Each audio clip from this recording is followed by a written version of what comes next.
Tenth की बात करें तो टेंथ में छठवां जो पार्ट है वो केंद्र सरकार के अंतर्गत आता है। अब आज हम इसकी बात करते हैं केंद्र सरकार। तो देखो, केंद्र सरकार को पढ़ने से पहले दो चार चीज़ें हम पढ़ते हैं। एक तो थोड़ा सा हम बात कर लेते हैं किसकी, राज्य की, और दूसरी हम बात करते हैं किसकी, सरकार की।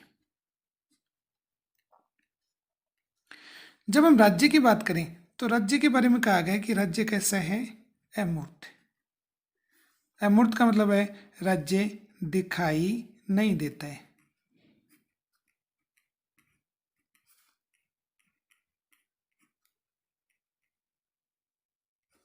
तो राज्य दिखाई नहीं देता है, इसलिए राज्य के बारे में कहा गया है राज्य कैसा है, अमूर्त।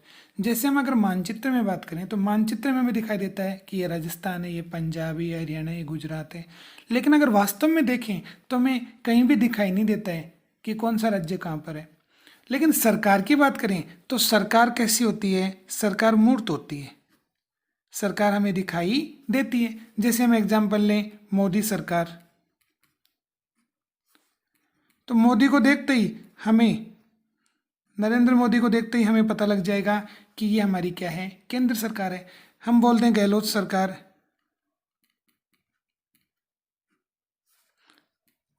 तो गहलोत जी को देखते ही, अशोक गहलोत जी को देखते ही हमें पता लग जाता है कि ये हमारी कौन सी सरकार है, राज्य सरकार है।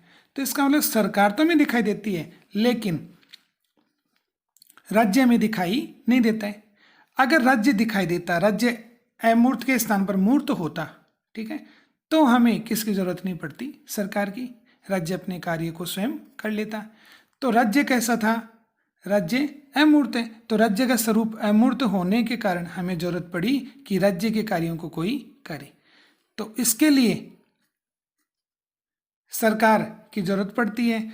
तो सरकार वह संस्था है, सरकार वह मूर्त संस्था है। कैसी संस्था हो गई, मूर्त, जो किसके कार्यों को करती है, राज्यों के कार्यों को करती है, या राज्य के कार्यों को करती है।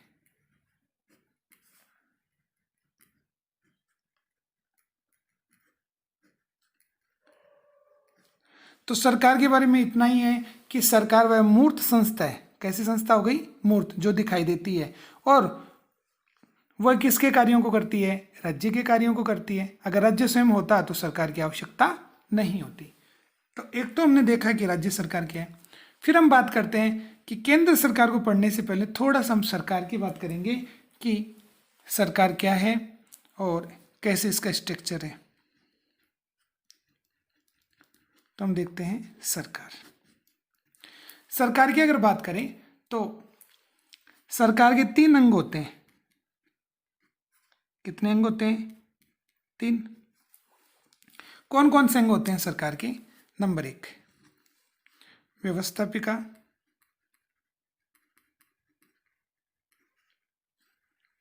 दूसरा सरकार का अंग है कार्यपालिका,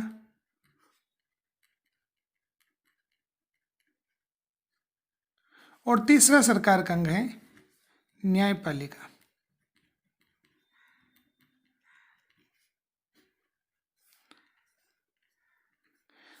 तो सरकार के कितने अंग होते हैं, 3, व्यवस्थापिका, कार्यपालिका और न्यायपालिका। अगर इन तीनों को हम मिला दें तो क्या बन जाती है, सरकार।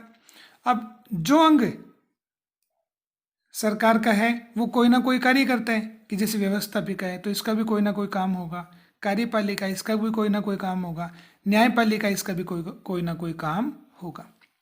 तो व्यवस्थापिका की बात करें कि सरकार का वह अंग जो क्या बनाता है, कानून बनाता है, जिसका कार्य है कानून बनाना, उसको हम क्या बोलते हैं, व्यवस्थापिका। फिर उसके बाद में हम बात करें कार्यपालिका, तो सरकार का वह अंग जो कानून को क्या करता है, लागू। तो व्यवस्थापिका ने जिस कानून को बनाया है उस कानून को कार्यपालिका क्या कर देती है, लागू कर देती है।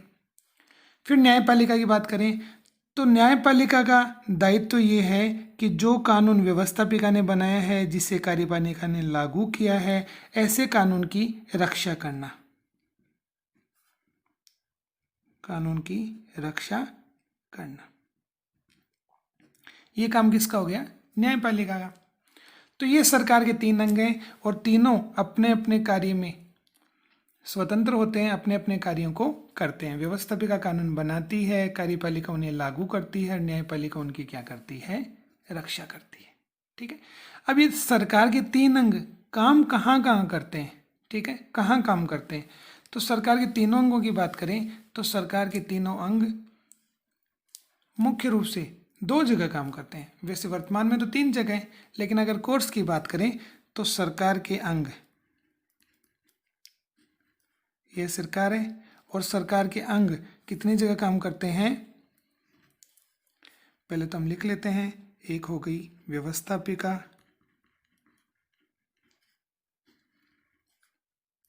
व्यवस्थापिका के साथ साथ दूसरा अगर हम लें तो कार्यपालिका,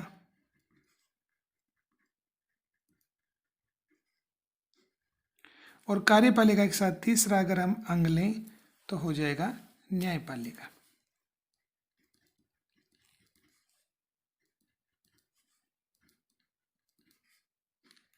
तो ये तो सरकार के हो गई अंग।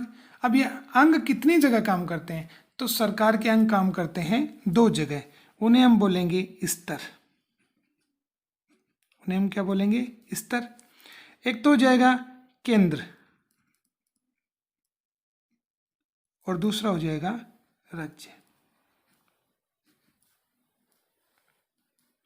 तो एक तो केंद्रीय स्तर हो जाएगा, दूसरा राज्य स्तर हो जाएगा। सरकार के 3 अंग होते हैं, तीनों का अपना अपना काम है, वो 2 जगह काम करेंगे, एक तो केंद्र में काम करेंगे, दूसरा राज्य में काम करेंगे। अब देखते हैं हम कि केंद्र स्तर पर जो व्यवस्थापिका होती है, ठीक है, ये केंद्र हो गया ना, और ये हो गया राज्य। अब केंद्र में जो व्यवस्थापिका होती है उसे किस नाम से जाना जाता है, संसद। ठीक है, संसद का काम वही है जो काम किसका है, व्यवस्थापिका का। तो व्यवस्थापिका कानून बनाती है, तो संसद भी क्या बनाती है, कानून। ये कानून किसके लिए होगा, केंद्र के लिए होगा। फिर बात करते हैं राज्य की। जो काम संसद करती है वही काम राज्य में जो व्यवस्थापिका होगा, राज्य में जो व्यवस्थापिका होगी वो करेगी। तो यहाँ पर अगर हम लें तो इसमें आता है विधानमंडल। क्या आता है, विधानमंडल। कहने का मतलब ये हुआ कि राज्य की व्यवस्थापिका को किस नाम से जाना जाता है, विधानमंडल, और केंद्र की व्यवस्थापिका को किस नाम से जानते हैं, संसद। अब इनके कितने अंग होते हैं ये हम पढ़ेंगे फिर बाद में। तो संसद का काम है कानून बनाना, जो काम व्यवस्थापिका का वही काम संसद का है, वही काम किसका है, विधानमंडल का। विधानमंडल कानून बनाएगा वो राज्य के लिए होगा, संसद कानून बनाएगी वो किसके लिए होगा, केंद्र के लिए। अब बात करते हैं कार्यपालिका। तो देखो भारत में कौन से शासन को अपनाया गया है, संसदीय।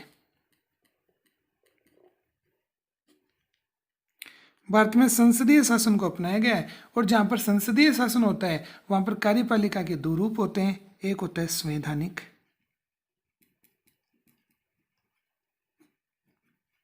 और दूसरा होता है वास्तविक।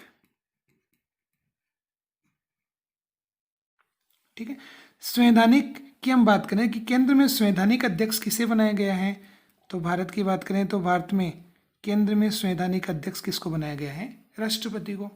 और अगर वास्तविक की बात करें तो वास्तविक में मंत्रिपरिषद, और मंत्रिपरिषद के साथ साथ कौन आ जाएगा, प्रधानमंत्री। तो मंत्रिपरिषद और प्रधानमंत्री में वास्तविक कार्यपालिका की क्या पाई जाती है, शक्ति पाई जाती है। और संवैधानिक रूप से कार्यपालिका की शक्ति किसमें पाई जाती है, राष्ट्रपति में। कहने का मतलब कि मंत्रिपरिषद और प्रधानमंत्री की सलाह पर राष्ट्रपति कार्य करता है। तो नाम तो राष्ट्रपति का चलता है, बल्कि काम करने वाले कौन हो गए, मंत्रिपरिषद और प्रधानमंत्री। जो स्वरूप अपने केंद्र में है किसका, कार्यपालिका का, क्योंकि संसदीय शासन है और संसदीय शासन में कार्यपालिका 2 प्रकार की होती है। ऐसा ही स्वरूप किस में है, राज्य में। ऐसा ही स्वरूप हमें कहाँ देखने को मिलेगा, राज्य में। अब राज्य में जो संवैधानिक अध्यक्ष होता है वो राष्ट्रपति की तरह होता है, और वो कौन होता है, राज्यपाल। कौन होता है, राज्यपाल। ऐसे ही जैसे वास्तविक कार्यपालिका थी केंद्र में, तो राज्य में भी कार्यपालिका होगी और उसमें मंत्रिपरिषद होगी वास्तविक में, और मंत्रिपरिषद के साथ साथ में कौन होगा, मुख्यमंत्री। तो मुख्यमंत्री और मंत्रिपरिषद सलाह देते हैं किसको? राज्यपाल को, और राज्यपाल राज्य के कार्यों को करता है। तो संवैधानिक अध्यक्ष राज्यपाल हो गया किसका? राज्य का। और वास्तविक अध्यक्ष कौन हो गया? मंत्रिपरिषद और मुख्यमंत्री। दो बातें हमने कर ली, उसके बाद में हम तीसरी बात करते हैं न्यायपालिका की। तो देखो, केंद्र स्तर पर जो न्यायपालिका होती है उसे हम शॉर्ट में बात करें सुप्रीम कोर्ट, सर्वोच्च न्यायालय, उसे क्या कहा जाता है? सर्वोच्च न्यायालय। तो ये केंद्र स्तर पर होता है, सभी न्यायालयों में बड़ा होता है, तभी इसका नाम क्या हो गया? सर्वोच्च न्यायालय। राज्य की बात करें तो राज्य में जो न्यायपालिका है वो हाई कोर्ट होता है, ये इसको हम बोल दें उच्च न्यायालय।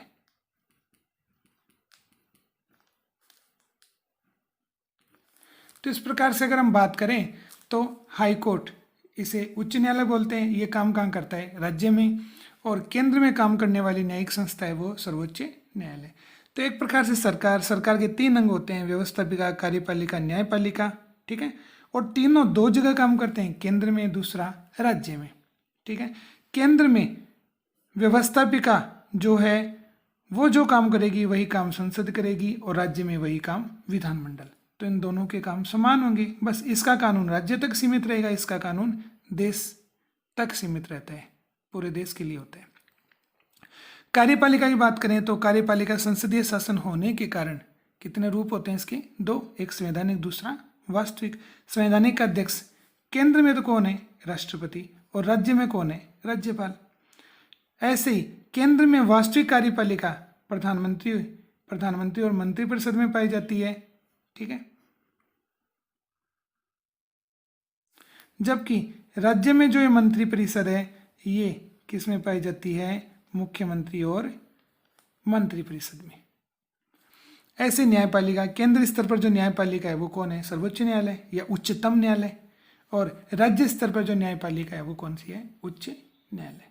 तो ये आज हमने देखा कि सरकार किसे कहते हैं, सरकार के कितने अंग होते हैं, सरकार के कौन कौन से काम हैं, और सरकार कितनी जगह काम करती है। फिर अगले पार्ट में हम पढ़ेंगे संसद। आज के लिए इतना ही।